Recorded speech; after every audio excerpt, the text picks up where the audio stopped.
retrouver pour Instant Vérité.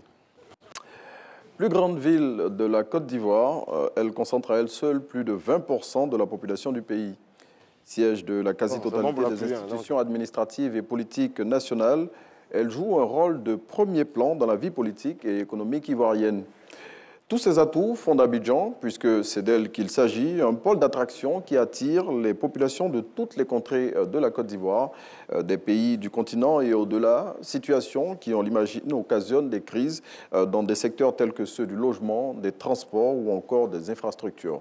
Eh bien, afin de mieux comprendre cette situation, nous recevons aujourd'hui dans ce numéro d'Instant Vérité M. Magloire Ndei, chef de bureau de la Fondation Friedrich Naumann pour la liberté ici à Abidjan. Bonjour. Monsieur Ndei. Bonjour. Et merci de répondre présent chaque fois que nous vous invitons pour Instant Vérité. L'effectif total de la population qui réside en permanence sur le territoire ivoirien est estimé à 28 millions d'habitants. Ce n'est pas moi qui le dis, ce sont les chiffres préliminaires du dernier recensement général de la population et de l'habitat. Et Abidjan, à elle seule, abrite plus de 20% de cette population, soit plus de 6 millions de personnes. Bon, on peut le dire sans risque de se tromper, Abidjan étouffe. Franchement. Oui, Abidjan est doux, mais en même temps, ça pose aussi... Non, Abidjan étouffe. Hein. Abidjan étouffe, ok. Oui, d'accord. C'est vrai que c'est doux, mais ça étouffe. Effectivement. Mais en fait, la situation d'Abidjan est la même configuration que beaucoup de pays dans le monde, notamment ce qu'on appelle les mégalopoles. Oui. Il y a 3 facteurs qui peuvent justifier cela. Le premier facteur, il est économique. Okay. Donc, toutes les populations qui vivent en milieu rural ont tendance à venir en ville pour trouver du travail. Bien évidemment. Donc, le développement du commerce, l'industrialisation attire, bien entendu, les populations qui ont envie d'avoir une situation économique beaucoup plus meilleure. Le deuxième facteur, c'est le facteur social. Donc, le fait que les villes comme Abidjan sont beaucoup plus modernes. Tout le monde a envie de vivre dans la modernité, dans un espace où il y a un peu plus d'équipements, des équipements socio-économiques. Et puis, le troisième facteur, c'est aussi la dynamique politique. Quand vous regardez, toute l'activité politique institutionnelle se concentre à Abidjan. Donc, si vous voulez mener une activité politique qui a du sens, ou en guillemets, ou qui a un écho national, c'est Abidjan. C'est Abidjan, malheureusement. Donc, tous ces facteurs font que Abidjan attire le plus de population. Et puis aussi, n'oublions pas, il y a des facteurs conjoncturels que nous avons, comme les crises. La crise politique que nous avons connue, tous ceux qui étaient aboiqués dans des grandes localités, voilà, dans les zones CNO, se sont rabattus sur Abidjan et ne sont plus repartis. Donc voici des facteurs qui justifient la situation d'Abidjan, mais il y a des solutions qu'on peut trouver pour essayer de pallier à cela. Justement, en parlant de solutions, les autorités ivoiriennes font ce qu'elles peuvent, hein, et puis, l'État, quand même, a du mal à se desserrer sur la capitale économique ivoirienne. Oui, parce que, alors je pense, quand nous regardons, le gouvernement fait des efforts. Donc, on voit à Abidjan, il y a des infrastructures qui sont développées au niveau sanitaire, au niveau des équipements socio-économiques comme les écoles, les centres de santé, tout ça. Aussi, au niveau de l'intérieur du pays, il y a des efforts qui sont faits. Mais je pense qu'il faut qu'on aille au-delà. Il faut qu'on aille au-delà. Bon, j'ai la chance de visiter beaucoup de localités en Côte d'Ivoire.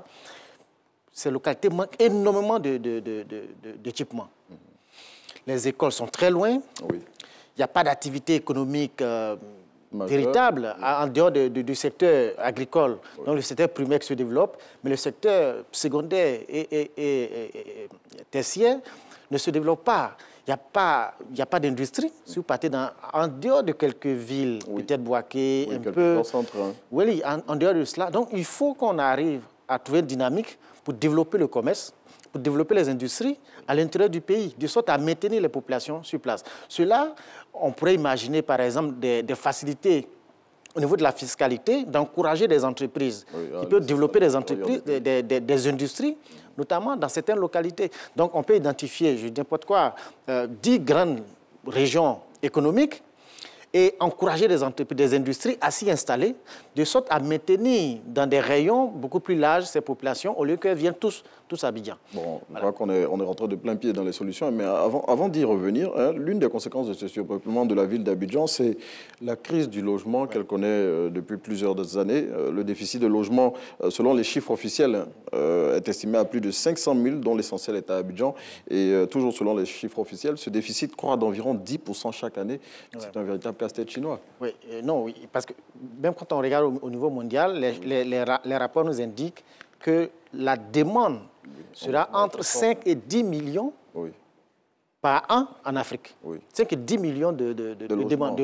Mais cette crise de logement, on peut la regarder à deux niveaux. Donc, il y a l'insuffisance de logement, il n'y a pas suffisamment, c'est vrai, mais il y a aussi la qualité. Il y a la qualité. Quand vous regardez les maisons à Abidjan ou bien dans d'autres localités, ne répondent pas toujours à des normes de sécurité. On voit les effondrements qu'il y a. On voit souvent même la qualité de ces maisons. C'est des petites maisons, c'est coincé, il n'y a pas d'aération, ça ne respecte pas certaines normes.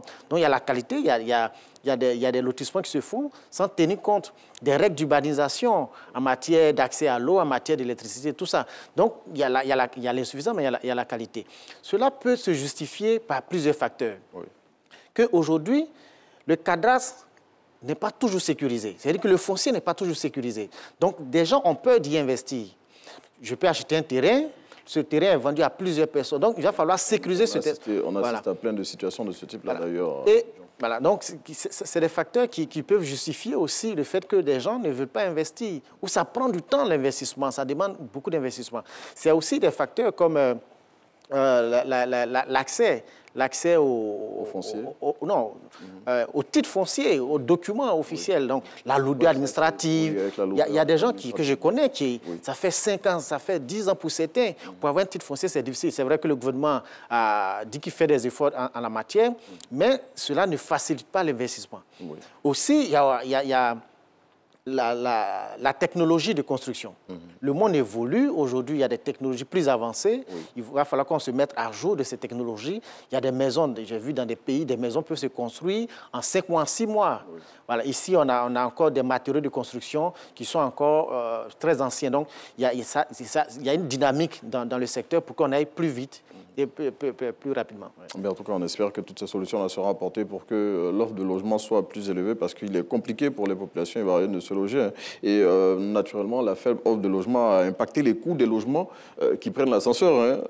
Dans tout Abidjan, franchement, peu importe le quartier aujourd'hui, les coûts des maisons sont à un certain niveau. C'est la loi de l'offre et de la demande. Donc, plus c'est une loi économique. Donc, si on crée un environnement qui permet aux gens d'avoir accès facilement au foncier, d'avoir accès facilement au logement, cela peut... Regardons par exemple, je pense que dans une stratégie de dynamiser ce secteur, le gouvernement pourrait réduire les taxes et les impôts dans ce secteur. Par exemple, le gouvernement peut dire sur 2 ou 3 ans pour permettre aux Ivoiriens eux-mêmes de se construire des maisons. On a tenté la politique du logement social. Je pense que le bilan est mitigé. Le bilan est mitigé. Mais on peut se dire qu'il faut permettre à chaque Ivoirien lui-même de se construire une maison. Donc, on peut réduire le coût, la TVA, les impôts sur, par exemple, le ciment, sur le fer, sur un certain nombre de choses, de sorte qu'à baisser le coût des matériaux pour permettre à chaque Ivoirien d'avoir accès à un logement. Mais il y a aussi les facteurs administratifs, par exemple, les aides notariées et autres, qui coûtent cher. Qui coûtent cher. Bon, j'ai rencontré un cas récemment, une amie qui est européenne, qui veut s'acheter une maison. La maison fait 150 millions. Elle dit, mais dans un contexte qui est le nôtre, qui est suffisamment instable politiquement en termes de sécurité, acheter une maison à 150 millions ici, elle ne trouve pas ça pertinent. Elle a acheté une maison en France. Par exemple, donc voilà, je veux dire ça coûte cher, les actes notariés et autres, il y a tout ça, qui sont des facteurs qui font que les maisons coûtent extrêmement cher. Donc, on peut desserrer un peu les taux pour que ça soit possible. En tout cas, je tiens à signaler que vous êtes diplômé en géographie urbaine et économique, humaine plutôt, géographie humaine et économique, donc vous savez de quoi vous parlez. Le chantier de la décentralisation lancé par l'État ivoirien avance à son rythme. Et selon vous, qu'est-ce qu'on peut faire pour le booster, pour résoudre cette équation-là aussi du logement? Alors, la décentralisation est aujourd'hui l'une des clés pour qu'on sorte de ces situations de concentration à Abidjan. Il faut que le gouvernement, c'est une volonté politique, il faut que l'État de Côte d'Ivoire, notamment le chef de l'État, décide effectivement qu'on décentralise. C'est-à-dire, depuis 1983, par là, nous avons un cadre légal. Mais est-ce que toutes les structures qui sont mises en place ne vont pas dans ce sens? C'est pourquoi il faut une volonté. La décision, l'environnement, que les lois sont déjà prises, il faut que le gouvernement décide de faire partie certaines administrations, notamment Yamoussoukro. Regardez par exemple. Qui sont mis en place, est-ce que ce n'est pas déjà le début de commencement de cette décentralisation là, de façon effective? Le district rentre, si j'ai bien compris les dispositions qui ont été prises, ça rentre un peu plus dans la déconcentration. Parce que je ne vois pas, les districts n'ont pas de pouvoir de développement en tant que tel. La loi dit d'une certaine coordination de l'action du gouvernement. Oui. Donc, ce n'est pas vraiment des acteurs de développement au sens comme le président du conseil régional. Oui. Donc, il faut une décision politique pour que l'administration puisse partir à l'intérieur. Il faut aussi que les moyens soient donnés aux collectivités locales. Alors, si vous regardez le budget national, le budget de la Côte d'Ivoire, pas plus de 10% viennent aux collectivités locales. C'est-à-dire que si vous prenez un budget de la Côte d'Ivoire de 8 000 milliards, les collectivités locales, donc les près de 233 collectivités locales, donc si vous prenez les 200 communes, les 31 régions et les 2 districts par exemple, n'ont même pas 500 milliards par an. Il y a des communes en Côte d'Ivoire qui, en termes de budget d'investissement, n'ont même pas 100 millions. Il y a certaines communes, il y a quelques années, qui avaient à peine 50 millions par an. Dans un rayon de 10 km, qu'est-ce que vous pouvez faire avec 10 millions? Donc, tout le budget est concentré au niveau national. Oui. Cela peut entraîner donc souvent même le clientélisme, parce que quoi, un maire, pour qu'il ait les moyens de développement, il est obligé d'aller voir un peu au ministère des infrastructures pour avoir quelques bitumes, aller voir au ministère de la Santé pour avoir quelques dispensaires, aller au ministère de l'Éducation nationale pour avoir quelques écoles. Cela peut entraîner du clientélisme politique et ça fragilise le développement. Donc il faut qu'on arrive à transférer effectivement les pouvoirs aux collectivités locales, accompagner ces transferts de pouvoir des moyens pour que les collectivités travaillent.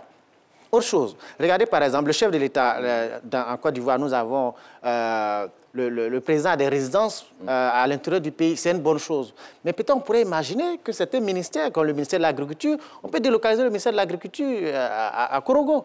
Par exemple, le cabinet là-bas travaille aujourd'hui avec l'avion, on peut se déplacer. Et ces raisons peuvent servir comme raison. Et ça, je pense qu'on va chuter sur ce point-là, parmi les pistes de solutions qu'on pourrait proposer pour déconcentrer tout ce qu'il y a ici au niveau d'Abidjan. En tout cas, merci, M. Ndéhi. On est obligé de s'arrêter ici parce qu'on est pris par le temps. Vraiment, merci en tout cas de répondre positivement chaque fois qu'on vous sollicite pour nous éclairer sur certains sujets à Instant Vérité. Mesdames et messieurs, merci de nous avoir suivis. Le temps, il est très court, mais on espère vous avoir mis sur le chemin pour mieux comprendre cette situation que vit la ville d'Abidjan, qui étouffe, tout le monde le sait, sous le nombre impressionnant de population qu'elle habite. Merci de nous avoir suivis. On vous laisse en compagnie de Naomi Amousso Alafé pour la suite de Matin Bonheur.